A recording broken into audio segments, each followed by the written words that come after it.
नमस्कार, स्वागत है आपका रियल न्यूज 30 पर। मैं देवकीनंदन सोनी। आज हम बात कर रहे हैं अतिथि शिक्षकों के विषय में। हम सभी जानते हैं अतिथि शिक्षकों का महत्व इस समय शिक्षा के क्षेत्र में क्या है। लगभग 70% जो पढ़ाई है, 80% जो शिक्षा का स्तर है, वह अतिथि शिक्षकों के बलबूते पर ही चल रहा है। अतिथि शिक्षकों के आंदोलन के बाद भी कोई उनकी समस्याएं हल नहीं होती, इसलिए वह लगातार आंदोलन करते रहते हैं। अभी 2 अक्टूबर को उन्होंने ऐलान किया था, पूर्ववत ऐलान सहित, कि हम 2 अक्टूबर को राजधानी जाएंगे और अपनी शांतिपूर्वक तरीके से अपनी मांगें शासन के समक्ष रखेंगे और उन्हें अपनी समस्याओं से अवगत कराएंगे। वह गए भी। अतिथि शिक्षकों ने आरोप लगाया है कि वह जब 2 बजे रात पर सुंदरकांड का पाठ कर रहे थे, तब हजारों की संख्या में पुलिस बल आए और उन पर बेतहाशा अंधाधुंध लाठीचार्ज किया, जिससे बहुत सारे अतिथि शिक्षकों को गंभीर चोट आई है। हमारे पास कुछ फोटोज भी आए हैं, वीडियोज हैं। आप देख सकते हैं कि किस तरह से पुलिस कितनी तैयारी के साथ आई थी और उनका मंसूबा क्या था। इस वीडियो में आप देख सकते हैं कि अतिथि शिक्षकों के आंदोलन को शांत करने के लिए कितनी बड़ी संख्या पुलिस बल आए थे। ना वहां अतिथि शिक्षक दिख रहे हैं, ना कोई हंगामा दिख रहा है और ना कोई ऐसी स्थिति इस वीडियो में दिख रही है जिससे ये लगे कि अतिथि शिक्षक कहीं भी अपनी मर्यादाएं लांघ रहे हैं। पुलिस बलों का जो जत्था है या जो उनकी टीम है, जो संख्या है और जो उनकी तैयारी है और हाव भाव है, उससे आप देख सकते हैं कि वह किस मंसूबे से आए थे।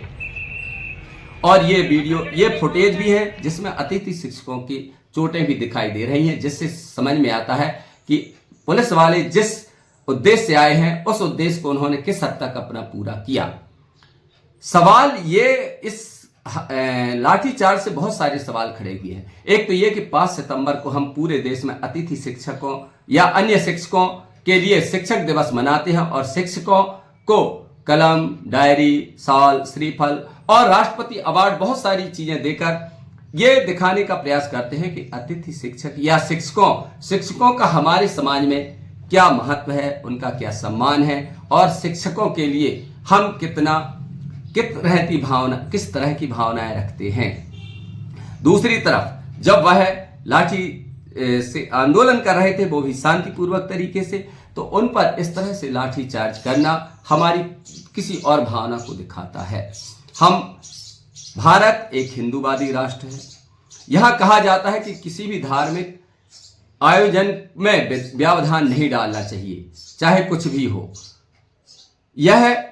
लेकिन यदि वह सुंदरकांड का पाठ कर रहे थे, जैसा कि उन्होंने कहा है, और उस पर व्यवधान डालना हमारी संस्कृति के लिए कितना बड़ा प्रश्न चिन्ह है। दूसरी बात, रामचंद्र जी की स्थापना हुई है।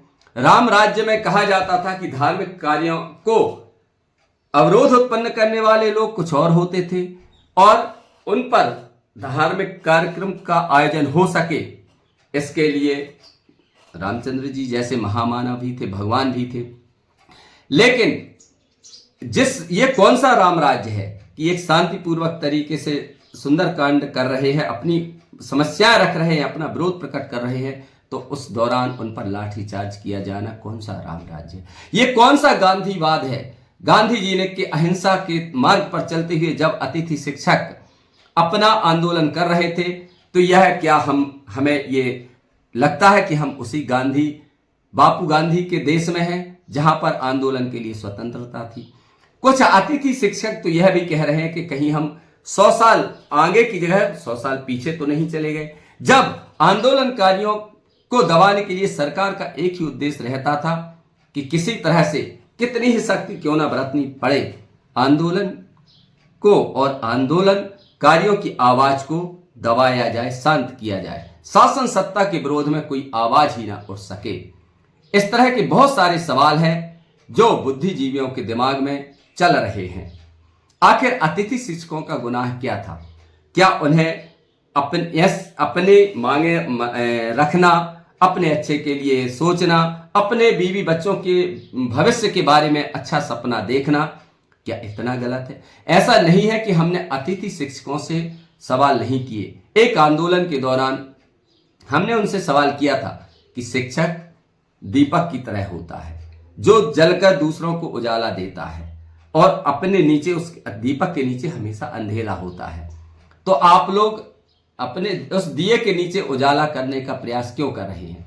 तो उन्होंने बड़ी बखूबी से उत्तर दिया था। उन्होंने कहा था कि बिल्कुल सही बात है, दीपक तले अंधेरा हो, लेकिन दूसरों को प्रकाश देने के लिए बाती या दिए का जलना जरूरी है और वह तभी जलेगा जब दिए में तेल होगा। और हमारी स्थिति ऐसी है कि हमारा जो दिया है उसमें जो तेल होना चाहिए वो खत्म हो चुका है, खत्म हो रहा है। यदि तेल नहीं मिलेगा तो दिया बुझ जाएगा और समाज अंधकार में चला जाएगा। उनका सीधा सा था कि जब हमें आर्थिक रूप से संपन्न नहीं होंगे, हमारी समस्याएं हल नहीं होंगी, तो हम कितना पढ़ा पाएंगे और कितना भविष्य निर्माण या बच्चों का निर्माण कर पाएंगे। उनका यह तर्क किसी हद तक ठीक भी है। दूसरा सवाल यह आता है कि यदि अतिथि शिक्षकों का आंदोलन गलत था, बच्चों की पढ़ाई नुकसान हो रही या वह अपने एग्रीमेंट से हटकर आंदोलन कर रहे थे, तो ठीक है, इसको बंद किया जाना उचित था। लेकिन यह कौन सा तरीका है? आप इसको दिन में भी बंद कर सकते थे, दिन में भी ऐसी कार्यवाही की जा सकती थी ताकि आंदोलन समाप्त हो सके, चाहे वार्तालाप के द्वारा, चाहे सख्ती ही बरतनी थी तो दिन में क्यों नहीं बरती गई? आखिर रात का समय क्यों चुना गया? क्या रात में ही, आधी रात को ही, जैसा कि आप वीडियो में देख सकते हैं कि बहुत रात है, उस रात में पुलिस की ये कार्यवाही साफ दिखती है। क्या ये कार्यवाही या इस तरह की और कम कार्यवाही जिससे आंदोलन का एक समाप्त भी हो जाए और कोई मैसेज भी गलत ना जाए, क्या यह दिन में नहीं की जा सकती थी? हमारे वेद पुराणों में लिखा है, हमने देखा है कि रात में काम करने वाले और दिन में काम करने वालों का तरीका क्या होता है और क्या होना चाहिए। यह कार्यवाही दिन में भी की जा सकती थी। 7 अक्टूबर को अतिथि शिक्षकों ने पुनः पूरे प्रदेश में ज्ञापन देने और आगे के आंदोलन की रणनीति बनाने का ऐलान किया है।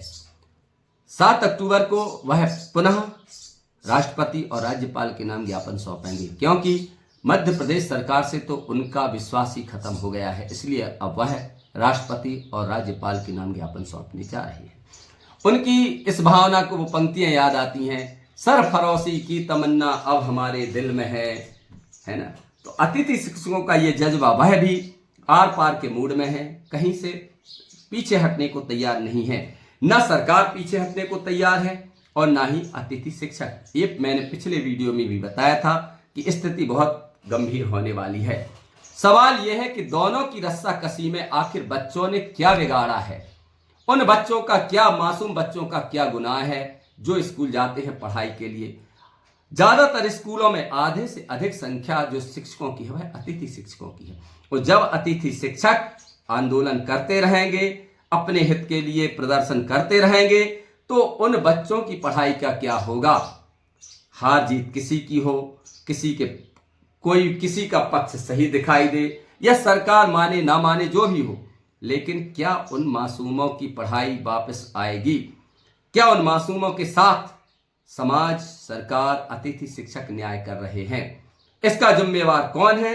ये आम लोगों और बुद्धिजीवियों को निर्णय लेना होगा कि अतिथि शिक्षक जो या सरकार जो बच्चों की पढ़ाई, मासूम बच्चों की पढ़ाई के साथ खिलवाड़ हो रहा है, जो उनकी पढ़ाई का नुकसान हो रहा है, इसके लिए जिम्मेवार कौन है?